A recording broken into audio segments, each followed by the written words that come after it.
যা বাধা দেয় তা হলো অবরোধ, যা এগিয়ে নিয়ে যায় তা হলো বিকাশ, আর যা ভাগ করে দেয় তা হলো গুণ। আপনি সবাইকে আনন্দ দিন, তার বদলে আপনিও আনন্দ পাবেন।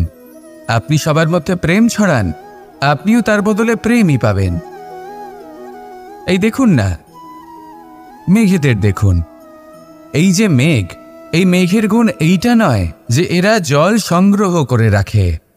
এদের গুণ হলো এটাই যে এই মেঘ সকলের মধ্যে জল ভাগ করে দেয়।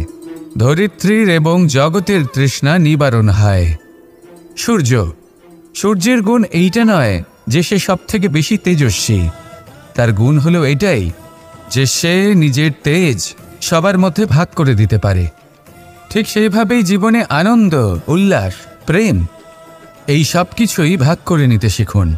এইটাই হলো একটা গুণ, আর তার বদলে আপনি দ্বিগুণ আনন্দ, দ্বিগুণ উল্লাস, দ্বিগুণ প্রেম অবশ্যই পাবেন।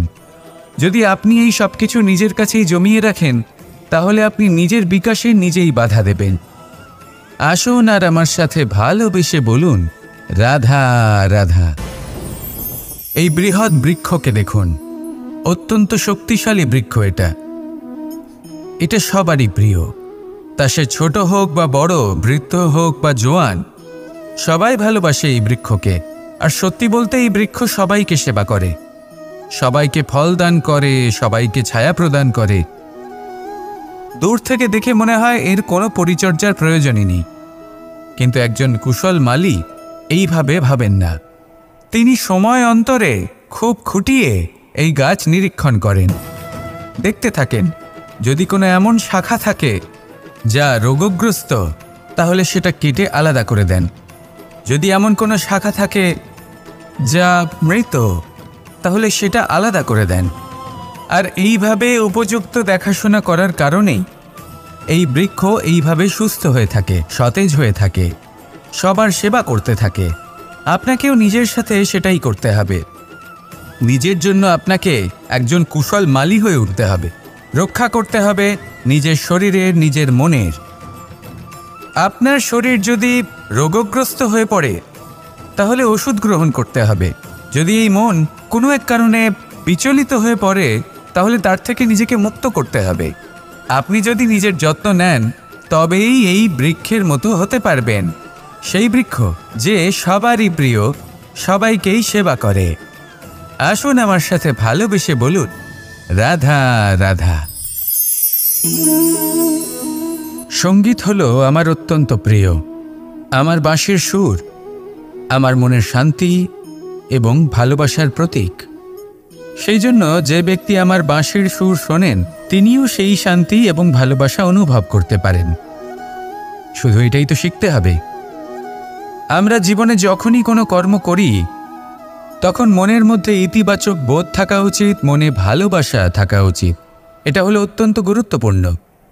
যদি আপনার মনের ভেতরে ঘৃণা, বিদ্বেষ, ক্রোধ, ঈর্ষা এইসব বোধ থাকে এবং আপনি কোনো কর্ম করেন, তাহলে আপনি এই আবেগগুলোই সংসারে ছড়িয়ে দেবেন। আপনার আশেপাশের মানুষজন এই বোধ অনুভব করবেন, এগুলোই অনুসরণ করবেন, আর এই সব আবেগই আপনি আশেপাশে দেখতে পাবেন। তার বদলে যদি মনের মধ্যে ভালোবাসা থাকে, ইতিবাচক বোধ থাকে, সত্যের প্রতি শ্রদ্ধা এবং করুণা থাকে, তাহলে এই সকল আবেগ আপনি সংসারের মধ্যে ছড়িয়ে দেবেন, আর সেটাও মানুষ অনুভব করবেন এবং এগুলো অনুসরণ করবেন। আপনার আশেপাশে আপনি কোন আবেগ দেখতে চান, সেই নির্বাচন আপনারই। আপাতত আসুন আর আমার সাথে ভালোবেসে বলুন, রাধা রাধা। রাত্রিবেলায় যখন আলোকিত জোনাকিদের দেখেন, তখন মন প্রসন্ন হয়ে ওঠে। এদের দেখতে খুবই সুন্দর লাগে। আর এমন ঠিক কেন হয়? প্রথম হলো এটাই যে রাতের বেলায় চতুর্দিক অন্ধকারাচ্ছন্ন থাকে। এমত অবস্থায় যদি আমরা কোথাও একটু প্রকাশ দেখি, তাহলে সেটাই আশার কিরণের ন্যায় মনে হয়। সেই প্রকাশই আমাদের মন প্রসন্ন করে তোলে। আর সেই জন্য যে সকল মানুষ রাতের বেলায় কোনো জোনাকি দেখতে পান, তারা প্রসন্ন হয়ে যান। এবার কখনো কখনো জীবনে আমাদের মনে হয় যে চতুর্দিকে শুধুমাত্র অন্ধকারই হয়ে আছে। প্রত্যেকেরই তা কখনো মনে হয়। আর তখনই আমাদের নিরাশ হলে চলবে না, আমাদের দুঃখী হলে চলবে না। সেই সময় আমাদের খুঁজতে হবে নিজেদের আশেপাশে, চতুর্দিকে আর কোথাও না কোথাও আমরা প্রকাশ অবশ্যই দেখতে পাব, আশার একটা কিরণ অবশ্যই দেখতে পাব।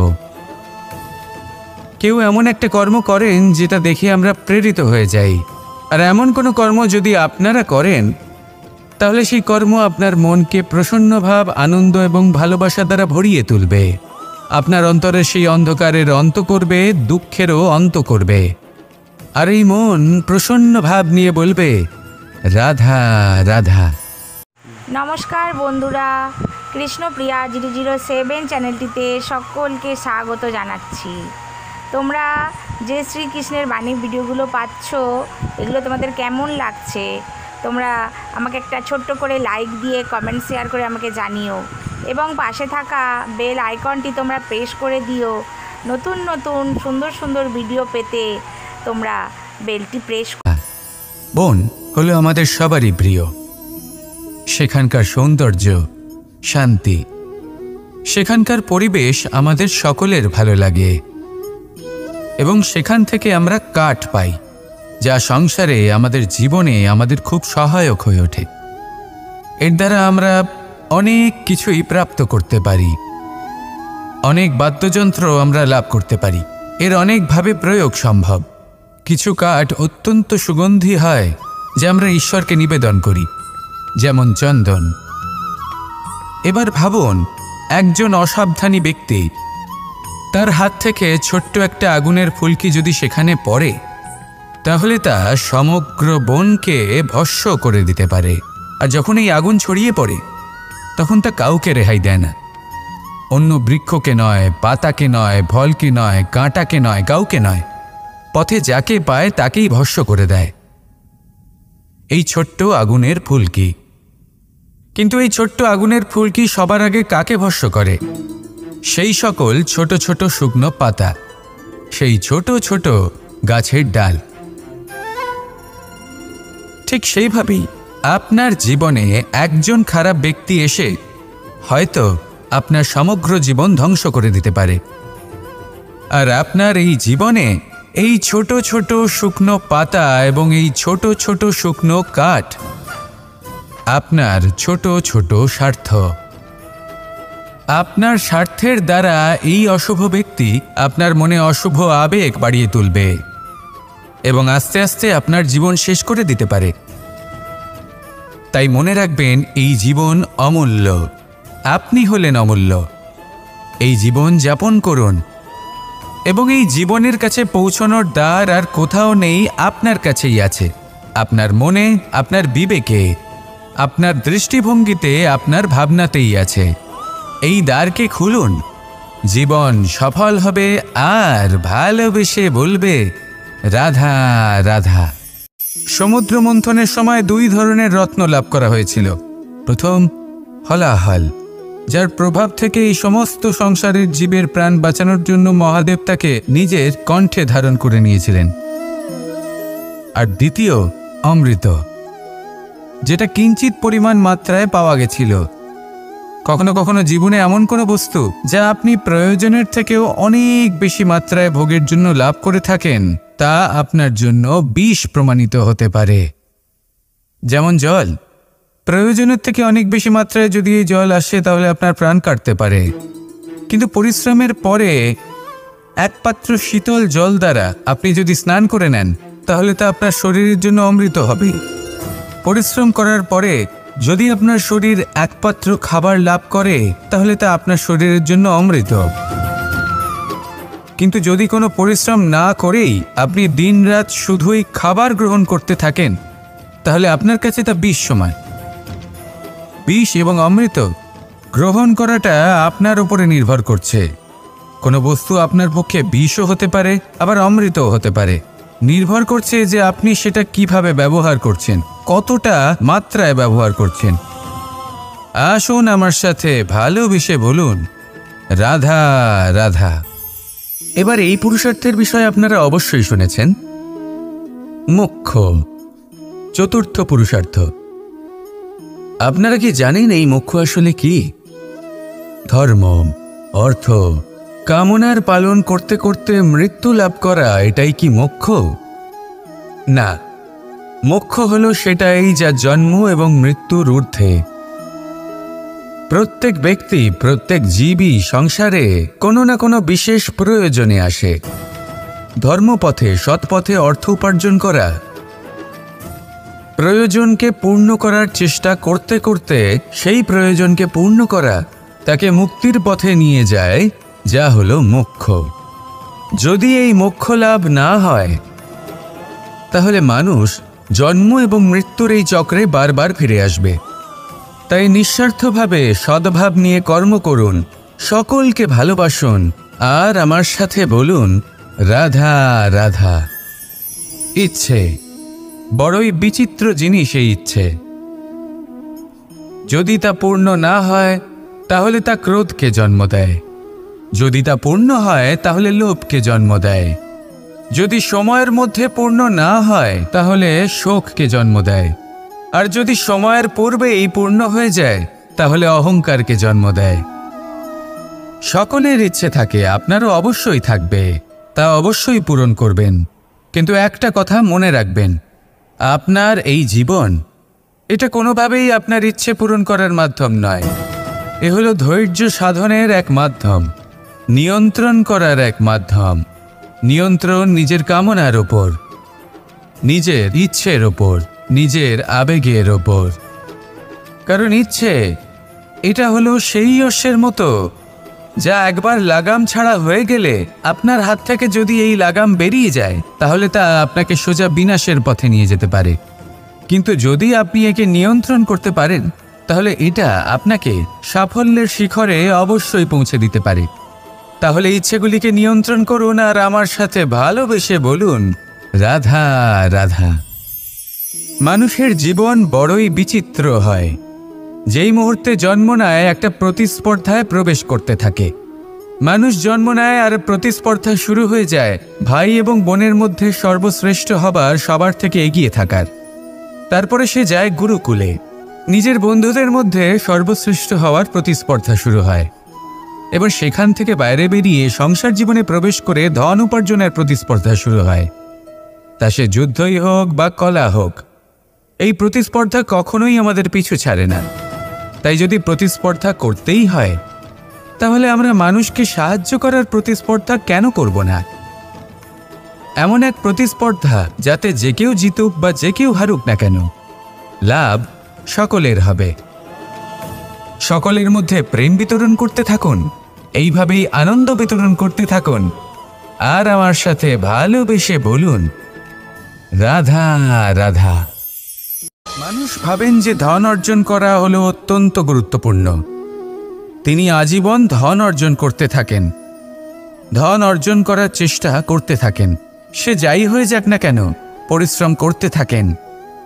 স্বাস্থ্যের দিকে নজর দেন না, না উচিত সময় খাবার খান, না উচিত সময় ঘুমোতে যান, না পর্যাপ্ত সময় পর্যন্ত ঘুমন, কিছুই না।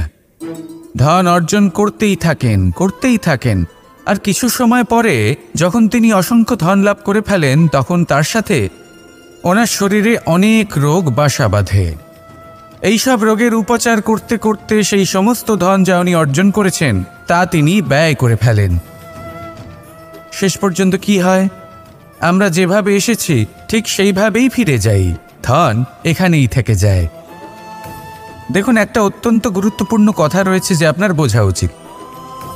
এই যে ধন, তার ব্যবহার করুন জীবনকে আরো ভালো করে তোলার জন্য।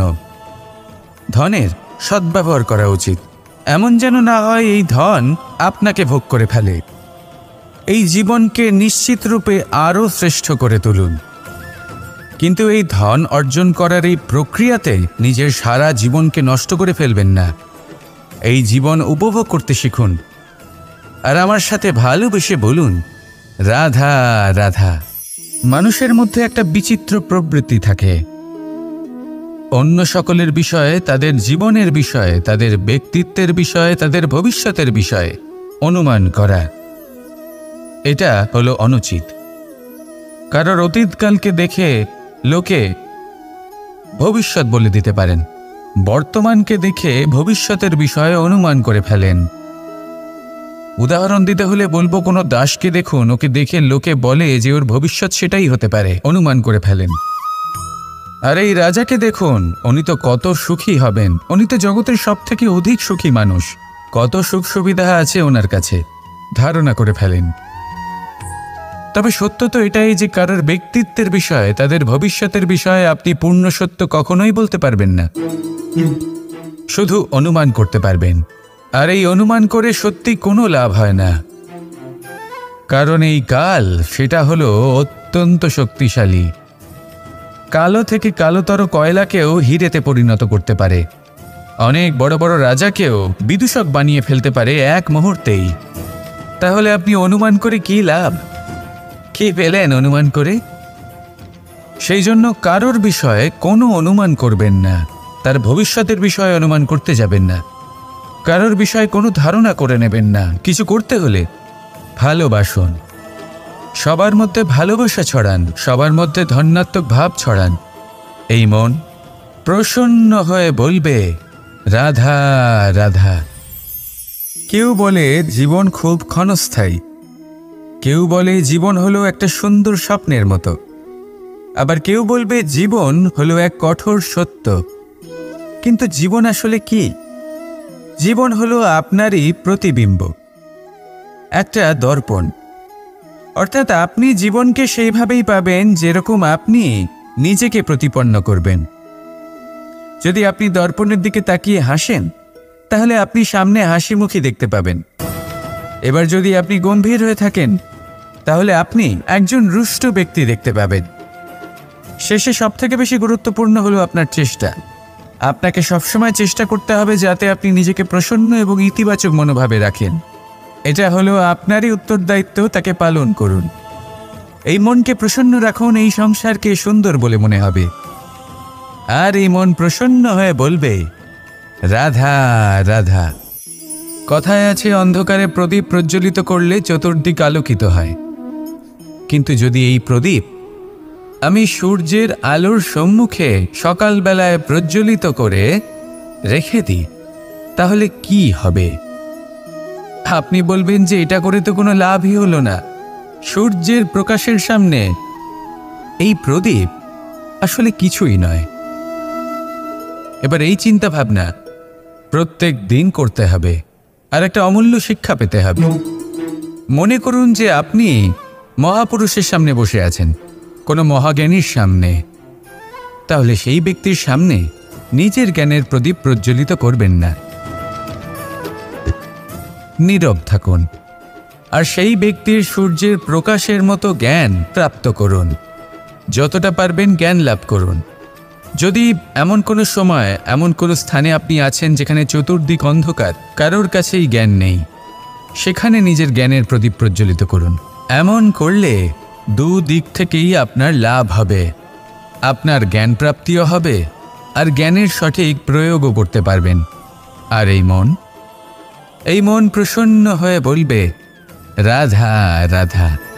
এই সংসারে সাফল্য লাভ করার জন্য জ্ঞানের প্রয়োজন হয়, পরিশ্রমের প্রয়োজন হয়, দৃঢ় নিষ্ঠার প্রয়োজন হয়, নিরন্তর চেষ্টা করা প্রয়োজনীয়।